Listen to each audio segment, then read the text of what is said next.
distinguished dignitaries on the dais, ladies and gentlemen,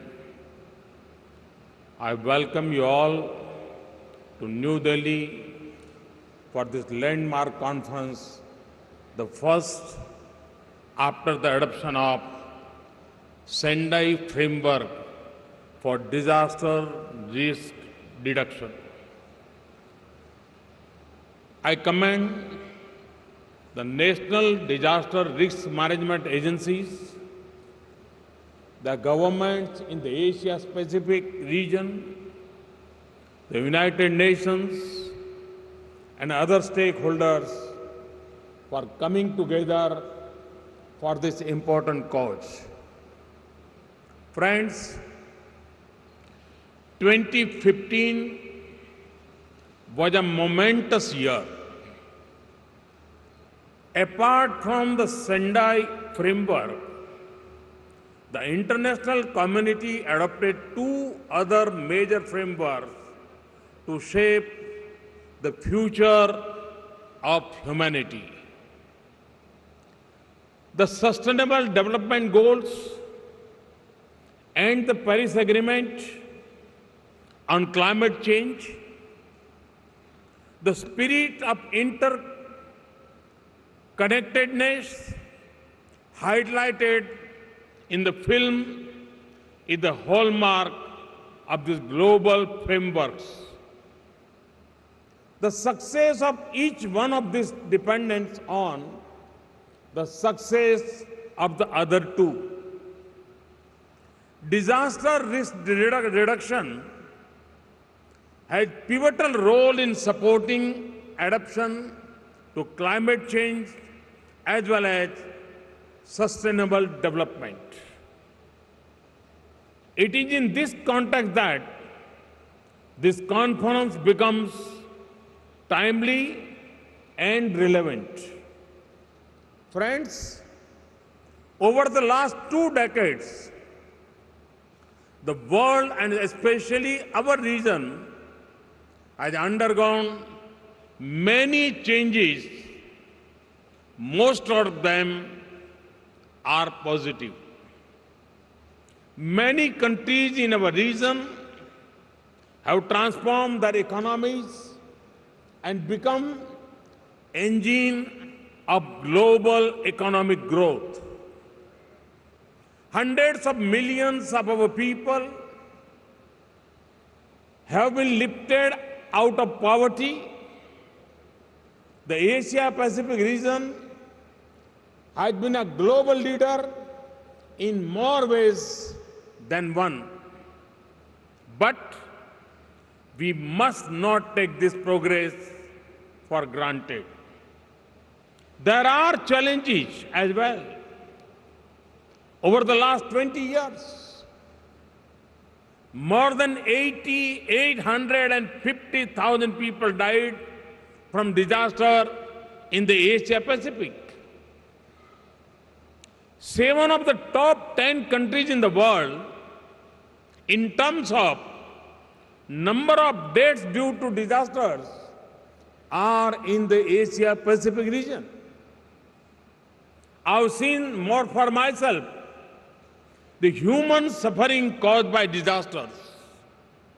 I witnessed the Gujarat earthquake of 2001 and later, as Chief Minister of the state, worked with my people to support post-earthquake recovery. It was distressing to see the suffering of the affected people. But I also inspired by their courage, ingenuity, and resolve to recover from the disaster. In my experience, the more we relied on people's own leadership, the better were the outcomes. This was not limited only to oven-driven reconstruction of houses, but also to construction of community buildings. For example, When we entrusted the community the task of reconstructing a school, the earthquake resistant building was completed in time at a lesser cost and savings were returned to government. We need to support such initiatives and leadership through policies and practices. Friends, we in Asia have learned from disasters. A quarter century ago, only a handful of Asian nations had national disaster management institutions. Today, over 30 Asian countries have dedicated institutions leading disaster risk management efforts. After the Indian Ocean tsunami of 2004, the 5 worst affected countries brought in new laws for disaster risk management. In a couple of days, we will observe the first International Tsunami Awareness Day. This would be an occasion to celebrate the huge improvements we have made in tsunami early warning. In December 2004, the Indian Ocean tsunami caught us unprepared and there was no warning. We now have a fully functional Indian Ocean tsunami warning system. Along with its Australian and Indonesian counterparts, the Indian National Center for Oceans Information Services is mandated to issue regional tsunami bulletins. The same goes for improvements in cyclone early warning.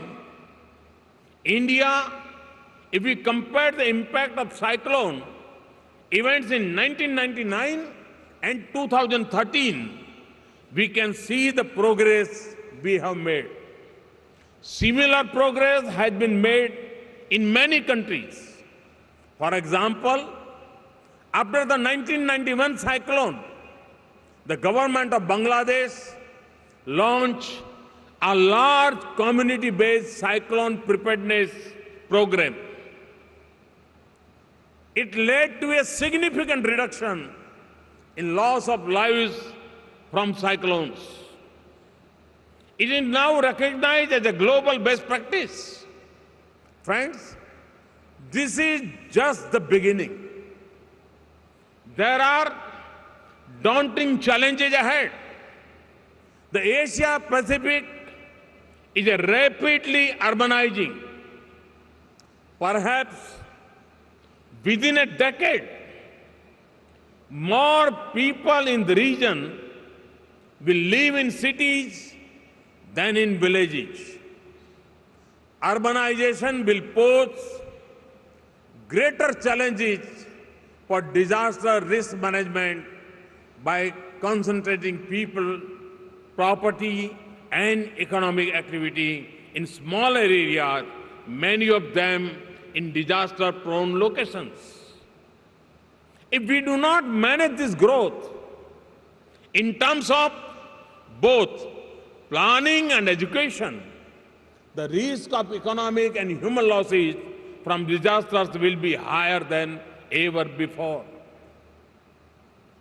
In this context, let me outline a 10-point agenda for renewing our efforts toward disaster risk reduction. First, all development sector must imbibe the principles of disaster risk management. This will ensure that all development projects, airports, roads, canals, hospitals, bridges are built to appropriate standards and contribute to the resilience of communities they seek to serve. Over the next couple of decades, most of the new infrastructure in the world will come up in our region. We need to ensure that we build it to best available standards of disaster safety. This is a smart strategy which pays off in the long term. All our public expenditure must take into account risk considerations. In India, the Housing for All program and Smart Cities initiative represent such opportunities. India will work with other partner countries and stakeholders to build a coalition or center for promoting disaster-resilient infrastructure in the region. This will help generate new knowledge for hazard risk assessment, disaster resilient technologies, and mechanism for integrating risk reduction in infrastructure financing. Second, work towards risk coverage for all, starting from poor households to small and medium enterprises to multinational corporations to nation states. Currently, in most countries of the region, penetration of insurance is limited to only middle and upper middle income groups. We need to think big and also think innovatively. States have an important role in not just regulating, but also encouraging coverage for those who need it the most. In India, we have taken bold steps to ensure financial inclusion and risk insurance for the poorest. The Jan Dhan Yojana has brought millions of people into the banking system. The Suraksha Bima Yojana provides risk insurance to millions who need it the most. We have launched the Fasal Bima Yojana, which will provide risk cover to millions of farmers. These are the basic building blocks of resilience at the household level. Third, encourage greater involvement and leadership of women in disaster risk management. Women are disproportionately affected by disasters. They also have unique strengths and insights. We must train a large number of women volunteers to support special needs of women affected by disasters. We need women engineers, masons, and building artisans supporting reconstruction, and women self-help groups assisting livelihood recovery. Fourth, investment risk mapping globally for mapping risks related to hazards such as earthquakes. We have widely accepted standards and parameters. Based on these, in India, we have mapped seismic zones with 5 as the highest seismic risk and 2 as low risk.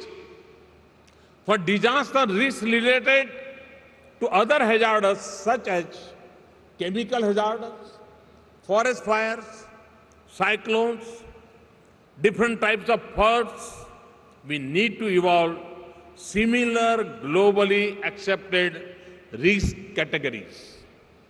This will help us ensure that we have a common understanding of the nature and severity of disaster risk in different parts of the world.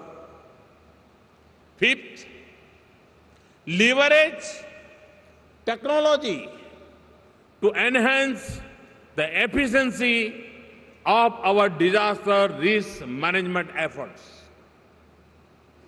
An e-platform that brings together organizations and individuals and helps them map and exchange expertise, technology and resource would go a long way in maximizing our collective impact. Six, develop a network of universities to work on disaster issues. After all, universities have social responsibilities too. Over the first 5 years of the Sendai Framework, we should develop a global network of universities working together on problems of disaster risk management. As part of this network, different universities could specialize in multidisciplinary research on disaster issues most relevant to them. Universities located in coastal areas could specialize in managing risk from coastal hazards, and the ones located in the hill cities could focus on mountain hazards. The seventh, utilize the opportunities provided by social media and mobile technologies. Social media is transforming disaster response. It is helping response agencies in quickly organizing themselves and enabling citizens to connect more easily with authorities. In disaster after disaster, affected people are using social media to help each other. We must recognize the potential of social media and develop applications for all aspects of disaster risk management. Eighth, build on local capacity and initiative. The task of disaster risk management, particularly in rapidly growing economies, is so huge that formal institutions of the state can at best be instrumental in creating the enabling conditions. Specific actions have to be designed and implemented locally. Over the last 2 decades, most community-based efforts have been confined to disaster preparedness and contingency planning for the short term. We need to expand the scope of community-based efforts and support communities to identify local risk reduction measures and implement them. Such efforts reduce risks and create opportunities for local development.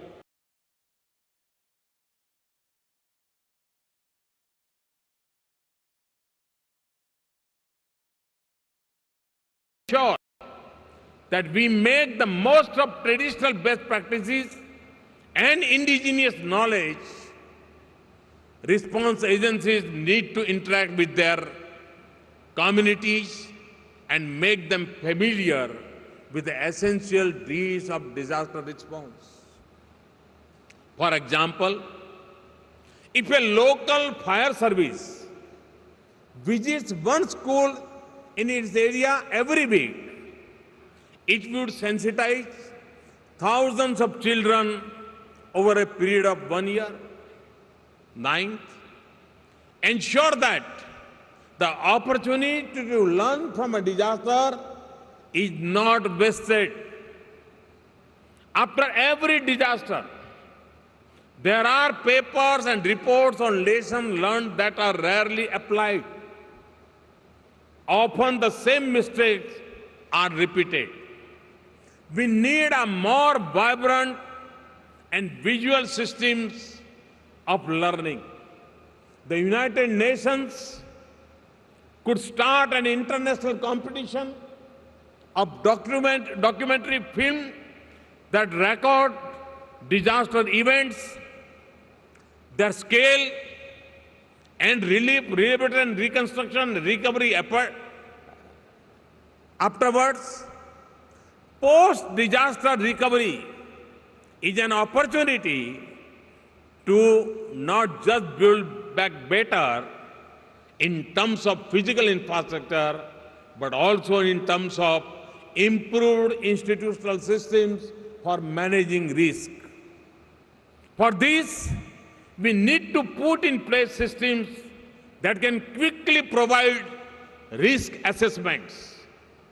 India will work with partner countries and multilateral development agencies to establish a facility for technical support to post-disaster reconstruction of houses. And finally, bring about greater cohesion in international response to disasters. After the disaster responders pour in from all over the world. This collective strength and solidarity could be enhanced further if we work under a common umbrella. The United Nations could think of a common logo and branding under which all those who are helping with relief, rehabilitation, and reconstruction operate. Friends, armed forces protect nation states against external security threats. But to deal with disasters, we need to equip society with the right education.